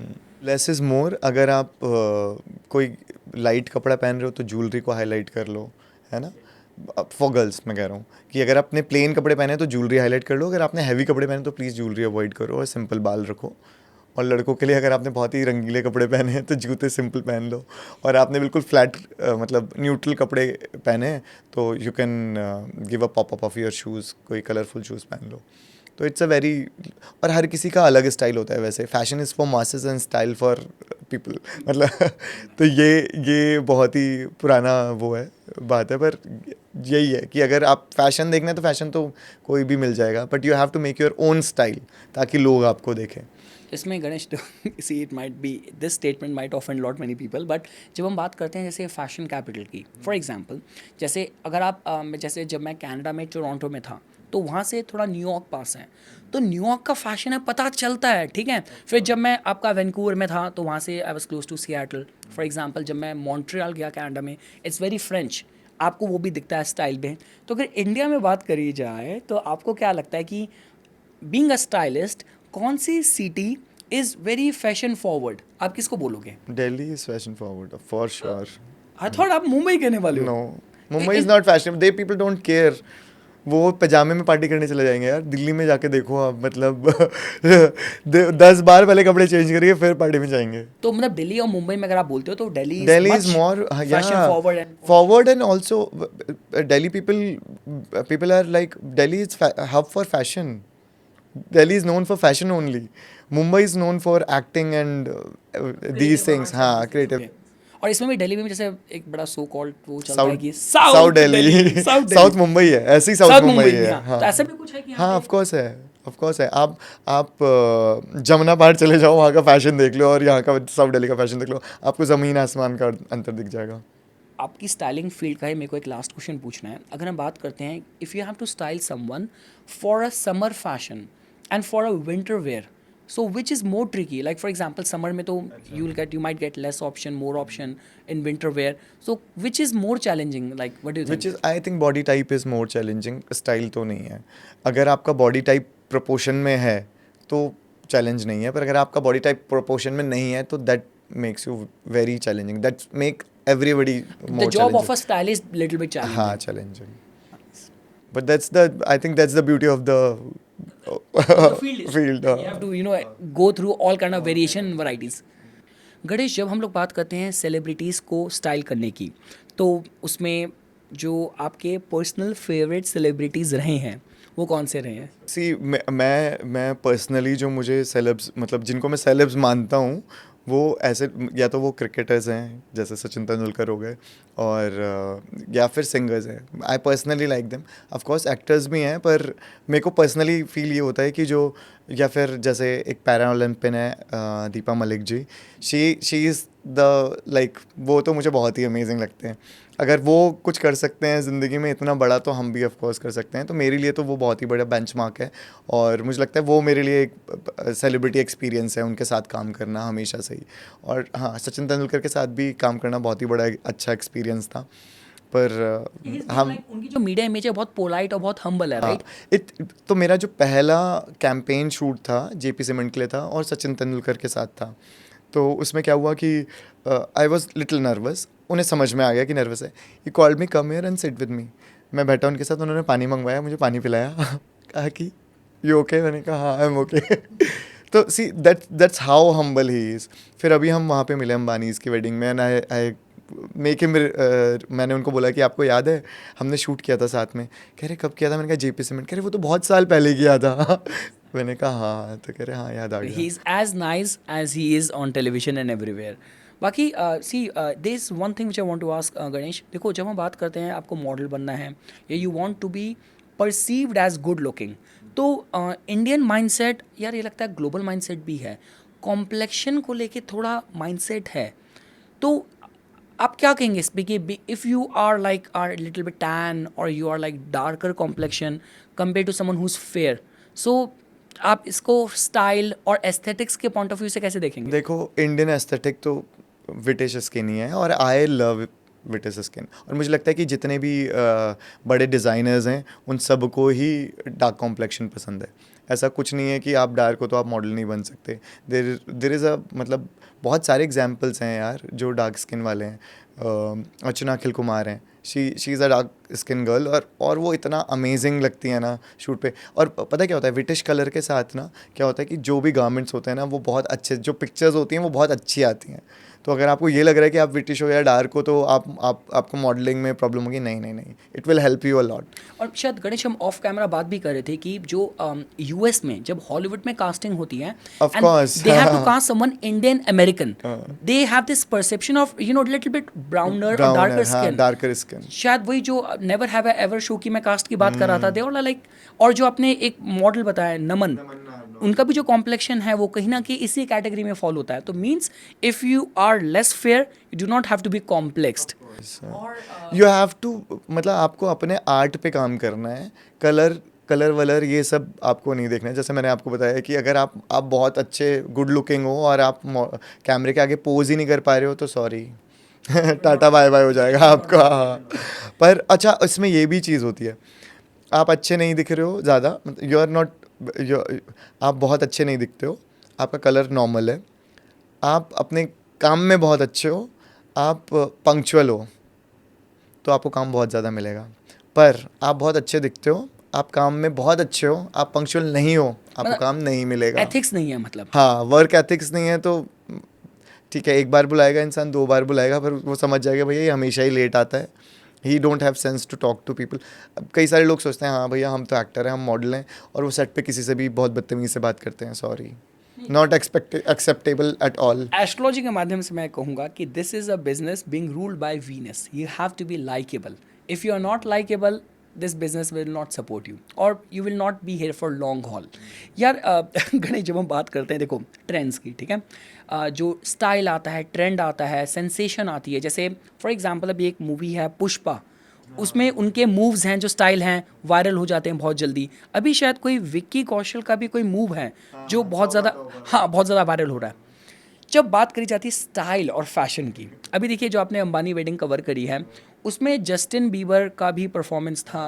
अब आप समझ गए हो कि मैं कहाँ जाने वाला हूँ, ठीक है। अब हुआ क्या, देखो मैं क्या बोलना चाह रहा हूँ, जस्टिन बीबर की एक वाइड रेंज ऑफ फॉलोइंग है, ठीक है।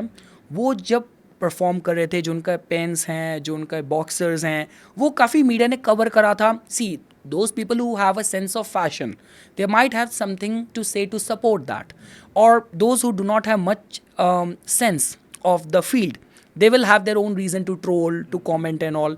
तो इस पे आप क्या कहोगे कि ये जो what he was wearing, it was a typical case of wardrobe malfunction, or this is how he is? This is how is his, ये तो उसका स्टाइल ही है ना। मैंने आपको वही बोला कि फैशन फॉर मासेस वो उसका स्टाइल है। He is famous for this only. वो यहाँ पे परफॉर्म करे या वो यूएस में करे या वो पेरिस में करे, उसका उसका स्टाइल ही यही है ना। तो वो ऐसे ही कपड़े पहनता है और वो ऐसे ही स्टाइल करेगा। उसको फ़र्क नहीं पड़ता कि आप शादी में कर रहे हो परफॉर्म, तो उसको शेरवानी पहन के परफॉर्म करना है। शेरवानी पहन के तो वो मुझे वो आता है जो गाना नहीं गाएगा ना। कनेडियन प्राइम मिनिस्टर आया था जस्टिन ट्रूडो, वो तभी तो ट्रेवल हो रहे थे यार, वो हर फंक्शन में शेरवानी पहन के जा रहे थे। यार हम इंडियंस को इतना स्टीरियोटाइप मत करो, हम ऐसा तो नहीं कि हम अगर सुबह डॉग को भी घुमाने ले जाना है तो हम भी शेरवानी पहन के जा रहे हैं। हाँ, वो काफ़ी ट्रोल हुए थे इस वजह से। और एक और चीज़ है कि जो फिर मैं वही बोलूँगा कि हम लोग बहुत ही ज़्यादा बॉलीवुड से इंस्पायर होते हैं। तो जैसे एक मूवी में एक करेक्टर का एक पर्सनल रिक्वायरमेंट है। जैसे तेरे नाम में सलमान खान का वो हेयर था, है ना, वो उसका पर्सनल, वो जो उसका वो स्टाइल है, वो उसका कैरेक्टर है। पर लोग सोचते हैं ये फैशन है और वो उसे कॉपी करने लग जाते हैं। दिल चाहता है मैं वो दाढ़ी, हाँ वो चली थी गोटी, तो वो उसका कैरेक्टर है और हम लोग सोचते हैं ये फैशन है। तो ये माइंडसेट नहीं जा पा रहा है। फैशन और बॉलीवुड बहुत ही डिफरेंट है। और अगर कोई कैरेक्टर ने कुछ लुक लिया है तो वो उसका कैरेक्टर है, वो फैशन नहीं है। ये लोगों को समझना चाहिए कि वो कैरेक्टर में है, वो दैट्स हिज कैरेक्टर। अब आप वो मतलब लोग सोचते हैं कि ये इस पे अच्छा, और ये भी नहीं सोचते लोग ये कहते हैं कि हाँ इस पे अच्छा लग रहा है, मुझ पे भी अच्छा लगेगा। उसका बॉडी टाइप अलग है, उसका फेस अलग है है ना। बहुत सारी चीज़ें मैटर करती हैं। अगर आप किसी को कॉपी करना चाहते हो तो आप, मुझे लगता है कि अगर आपको स्टाइल कॉपी ही करना है तो किसी ऐसे एक्टर का करो जो आपसे मिलता जुलता है। हाँ, जो आपसे मिलता जुलता है, ताकि हाँ ठीक है, अगर आपके पास स्टाइलिस्ट नहीं है, मेकअप आर्टिस्ट नहीं है, या उतनी बड़ी फौज नहीं है करने के लिए, तो उसके पास तो उसको कॉपी कर लो कम से कम। तो आपको बेटर वे ऑफ स्टाइल मिलेगा, बेटर सेंस ऑफ स्टाइल मिलेगा, ना कि आप किसी मूवी का हीरो पकड़ो और उसको कॉपी कर दो। तो वो उसका कैरेक्टर है, वो आपका कैरेक्टर नहीं है।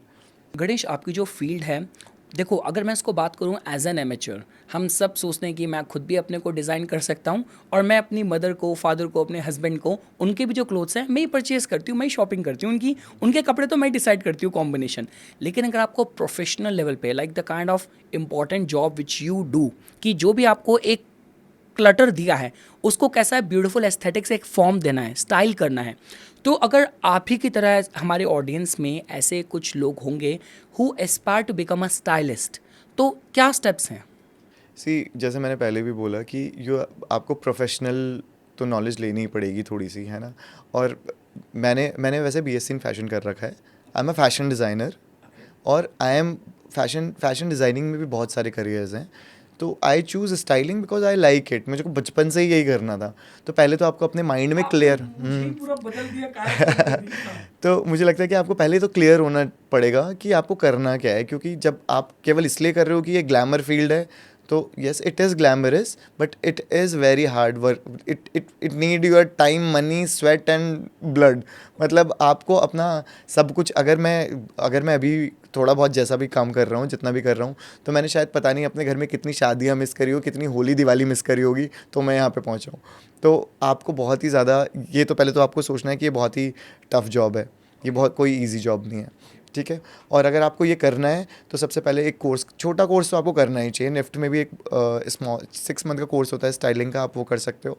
और अगर आपको वो भी नहीं, मतलब अगर आपको लगता है कि इट्स एक्सपेंसिव, तो आप जो भी स्टाइल करते हो छोटा मोटा, आप किसी के साथ किसी पे भी जाके फ़ोटो खींचो, एक छोटा सा पोर्टफोलियो बनाओ, और बहुत सारे स्टाइलिस्ट हैं, आप उनको बोलो कि I want to assist you, और उनको असिस्ट करो, उनके साथ जाओ शूट्स पे, शोज़ पे जाओ। और और ये मत सोचो कि आपको पहले दिन से ही पैसे मिलने शुरू हो जाएंगे। ओके, तो मतलब ये कि अगर आपको इंटर्नशिप के भी मौके मिल रहे हैं, हाँ, प्लेटफॉर्म मिल रहा है, प्लेटफॉर्म मिल रहा है तो you grab should that. Do that. हाँ। नाइस। गणेश, इसके बाद अब हम हमारे लास्ट सेक्शन में पहुंच गए हैं, जिस पे जो हमें हमारे व्यूअर्स के जो मैक्सिमम रिस्पांस आ रहे हैं वो इस बात पे आ रहे हैं कि भाई आप अपने गेस्ट को अलग अलग फील्ड से बुलाते हो, पर आपका जो अपना नीश है बीइंग अ होस्ट वो एस्ट्रोलॉजी का है, आप उसको एस्ट्रोलॉजी से कनेक्ट क्यों नहीं करते? और जब हमारी भी ऑफ कैमरा बात हो रही थी, मैंने आपको कहा था कि आपके बारे में कुछ ऐसी इन्फॉर्मेशन है जो आपको आज पता चलने वाली है। तो देखिए गणेश, जो आपने मेरे को अपनी डिटेल्स बताई थी, मैं आपको उसके बेसिस में बताता हूँ। देखो, अगर हम न्यूमरोलॉजी के बेसिस में बात करें, आपकी बर्थ डेट वाइब्रेशन प्योर 7 है। देखो, जब हम नंबर 7 की बात करते हैं, इसको रूल करता है Ketu, south node of moon. इसका मतलब ये है कि यहाँ पे इंट्यूशन, परफेक्शन, एनालिसिस, रिसर्च काम करती है, और कहीं ना कहीं जो इंट्यूटिव फैकल्टीज़ हैं आपको बहुत गाइड करती हैं। तो ये बात तो पक्की है कि I can be assure of this कि आप जो भी प्रोजेक्ट हाथ में लेते होगे, आप पूरे परफेक्शन के साथ उस पर काम करते होगे। Being a number 7, superficiality will never work for you, you have to get into the nitty gritty, और वो आप करते हो। वो जब से हम मिले हैं, सेट पे हैं, मैं देख रहा हूँ आपके जो जिस अप्रोच के साथ आप छोटी छोटी चीज़ों में आप अपना इनपुट्स दे रहे थे। इसके बाद देखिए, जब बात करी जाए आपके एस्ट्रोलॉजिकल चार्ट की, तो मैंने आपको बताया था आपके एस्ट्रोलॉजिकल चार्ट में एक बड़ा यूनिक कॉम्बिनेशन है। देखिए, होता क्या है कि जो कॉम्बिनेशन आपके नंबर्स पे होता है उसका इन्फ्लुएंस आपको एस्ट्रोलॉजी में भी मिलेगा। तो मैंने आपको कहा आपका डेट ऑफ बर्थ में 7 का इन्फ्लुएंस है, 7 परफेक्शन और एक्सट्रीमिटीज़ बताता है। साथ साथ आपके कुंडली में ये ग्रह जो केतु है उसकी कंजंक्शन एग्जॉल्टेड सैटर्न के साथ है। ये टिपिकल कॉम्बिनेशन होता है क्योंकि केतु कहीं ना कहीं हमारे पास्ट से जुड़ा है। हम बोलते हैं कि हमारे चार्ट में अगर एक विंडो है जिसको खोल के हम अपने पास्ट लाइफ की जानकारी ले सकते हैं, वो सारा केतु ही है।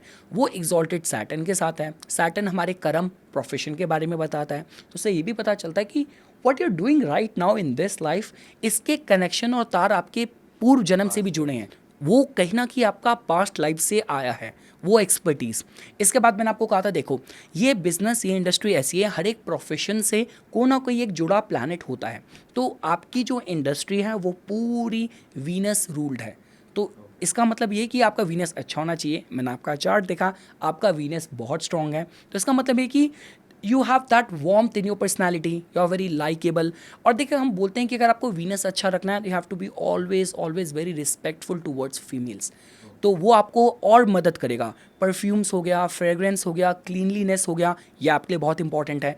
तो वीनस आपको इन सारे एरियाज़ में हेल्प कर रहा है। और लास्टली मैंने आपको बताया था आपका जो मून साइन है उसमें भी सैटर्न का थोड़ा इन्फ्लुएंस है, वहाँ पे एक्वेरियस एनर्जी का इन्फ्लुएंस है। एक्वेरियस को हम लोग बोलते हैं टेक्नोलॉजी से। आप जो भी कुछ कर रहे हो वो लेटेस्ट टेक स्टैंडर्ड से एनेबल्ड होनी चाहिए। दूसरी चीज़, एक्वेरियस को हम लोग फिलान्थ्रोपी, ह्यूमैनिटेरिज्म से भी जोड़ के देखते हैं।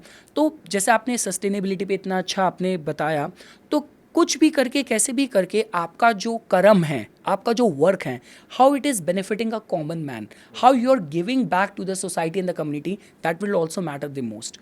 और लास्टली मैं आपको ये कहूँगा, देखिए एक तो चीज़ आपके लिए अच्छी टिप रहेगी, मैं अपने सारे जो गेस्ट हैं उनको टिप देने वाला हूँ कि आप देखो, जैसे फॉर एग्जांपल अगर हम विदेशों में बात करते हैं, इंडिया में नंबर 8 की जो रेपुटेशन है थोड़ी सी स्केची है, लेकिन विदेश में तो लोग, चाइनीज़ लोग, they are like crazy for number 8।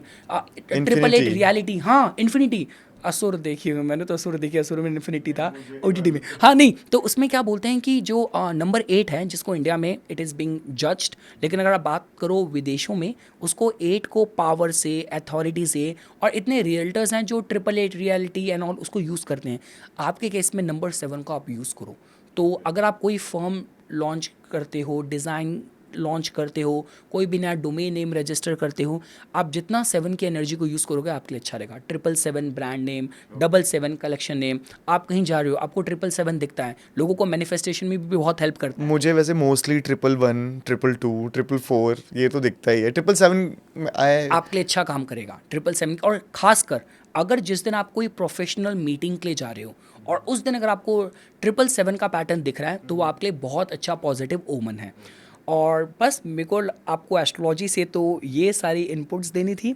अभी के जो चलते समय में आपका मरकरी का थोड़ा इन्फ्लुएंस है, तो वो आपको बड़े बड़े प्रोजेक्ट्स मिलेंगे, पर अप्स एंड डाउन्स और सडननेस थोड़ी सी रहने वाली है। मुझे लगता है कि हमारी फील्ड ही ऐसी है, वो कभी भी ऐसे तो बैलेंस में तो नहीं है ही, वो तो या तो बिल्कुल ही अप है बिल्कुल ही डाउन है। ये ऐसा ही है, या तो बहुत ही मतलब मेरे को नहीं लगता कि कोई जो जितनी भी ऐसी फील्ड्स हैं मीडिया से या फिर क्रिएटिव इंडस्ट्री से जुड़ी हुई, वो सारी ऐसी ही हैं। तो ये एक एस्पेक्ट है जो निकल के आया था। और lastly we discuss that the benefit of listening to lord Vishnu Sahasranama. That is one take away which I want to give you, like one kind of suggestion. Rest, I can assure you good success, and you are a very perfectionist, which gets reflected ever since we have interacted throughout in this podcast. My best wishes to you, Ganesh, and I'm very grateful that you came here. और आपकी वजह से यार देखो ना, being a 90s kid, मैं तो मेरे पूरा जीवन ही फैशन मॉडल्स इनको फॉलो करके निकला है, लेकिन जो इनसाइड इंडस्ट्री न्यूज़ होती है, बैक स्टेज किसी को मॉडलिंग में स्टाइलिंग में अपना करियर बनाना है, you actually give lot of information. So once again, thanks a lot, Ganesh, Thanks to and you. thanks for coming. Thank you.